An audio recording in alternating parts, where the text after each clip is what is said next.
শত বছরের পুরনো খাল দখলমুক্ত করে জলাবদ্ধতা থেকে মুক্তি চায় নড়িয়া পৌরসভার ২ নং ও ৬ নং ওয়ার্ডের বাসিন্দারা। স্টাফ রিপোর্টার এবিএম জিয়াউল হক টিটু, সাথে আছি আমি রুবি ইসলাম। নড়িয়া পৌরসভার বর্তমানে ওই খালটি পুরোপুরি বেদখল। মেয়রের বাড়ির সামনে দিয়ে ড্রেন কাম রাস্তা নির্মাণ কাজ করছে পৌরসভা। এতে স্থানীয় জনগণ ফুলে ফেপে উঠেছে।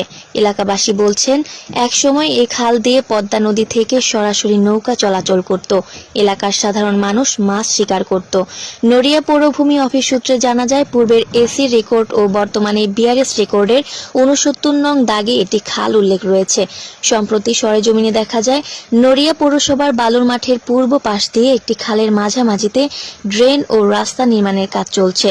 এই কাজটি করার জন্য খালের পাড়ে গড়ে ওঠা পাকা টয়লেট, কারো রান্নাঘর ভেঙে সেখানে দ্রুত গতিতে ড্রেন ও রাস্তা নির্মাণের কাজ চলছে।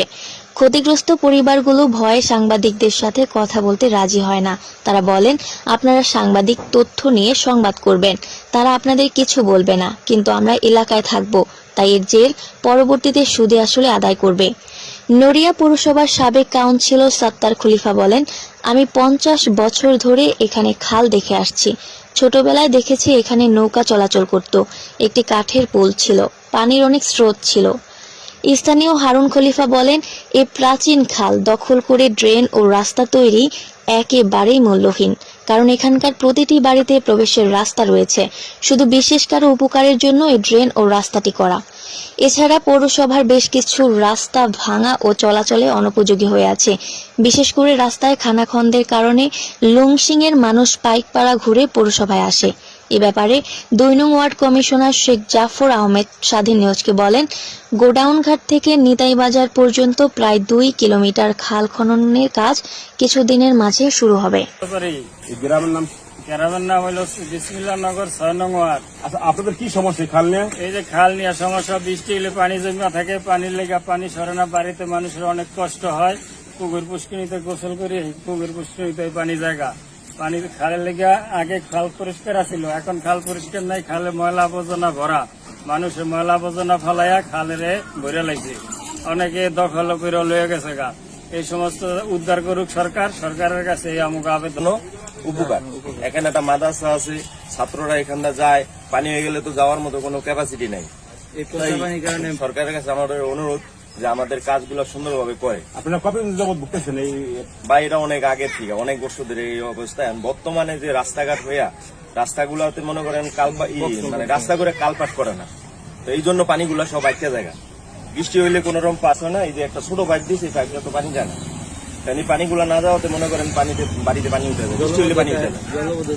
এখন মনে করেন মানে বাচ্চা কাচ্চা নিয়ে অনেকেরই সমস্যা হয়, বৃষ্টি বাদল হইলে সমস্যা। তবে আমাদের এখানে দেখেন যে আমরা এই সেটটা কিন্তু ভরি নাই, ময়লা ফালায় ভরে লাইছে।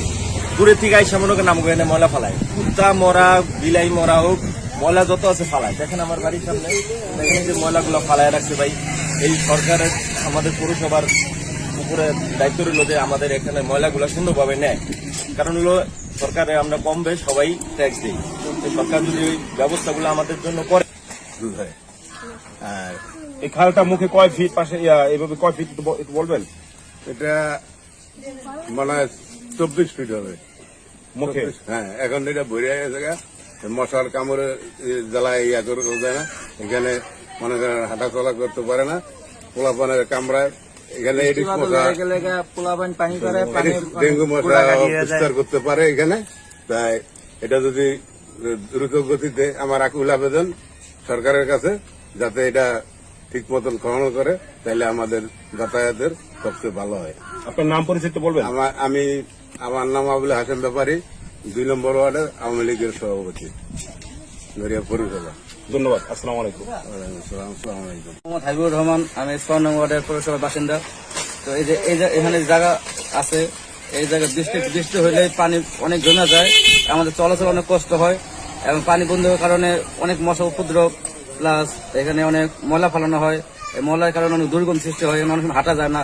পাশে একটা মাদ্রাসা আছে, মাদ্রাসার ছাত্রদের অনেক ক্ষতি হয়, এখানে অনেক রোগ জীবনের সম্ভাবনা আছে। আমরা খুব একটা সমস্যার মধ্যে আছি। কি চান আপনি? আমরা চাই যদি এখানে যদি খাল খননটা হয় এবং সুবিধাস্তরে যে পানি নিষ্কাশন হতে পারে এবং পানি যে প্রবাহমান থাকে, এই সমস্যা থেকে আশা রেখে সমাধান হতে পারে ইনশাল্লাহ। ধন্যবাদ আপনাকে। আসসালামু আলাইকুম। নৌকা যাইতো এখন যাই নদীর লাগে এটা যোগাযোগ আসলে অনেক গ্যারেন করে নেই আমাকে ওই বাড়ি ঘরের পানি নামতে পারবো না আমরা ডুবে জমগা জলবদ্ধ হয়ে জমগা তাই এই ড্রেনটা কারণে ভালো হয় নাই আর ড্রেন না করলে ভালো যে খালটা কাটলে পানি মন্ত্রী যদি খালটা কাটতে দিত তাহলে পানি পুনি নামবে তো নদী দিলে ঢোকা আর এখানে আমরা সবাই ভালো থাকতাম আর এরা মনে হয় আরো মানে 50 বছর আগের খাল ছিল আমরা 16 বছর কারেন্ট পড়ছিল এই কারেন্ট পড়লে আমরা গেছি এটা তো নৌকা পা গেছে নৌকা গেছে এখান দেয়া এখানে পানি নামছে এখানে গোড়া দিছে 4 মাছ ধরছে এখন বর্তমানে এখানে ড্রেন বানাইছে এখন আমাকে আশেপাশে মানুষ সব পানিতে ডুবে চলে গেছে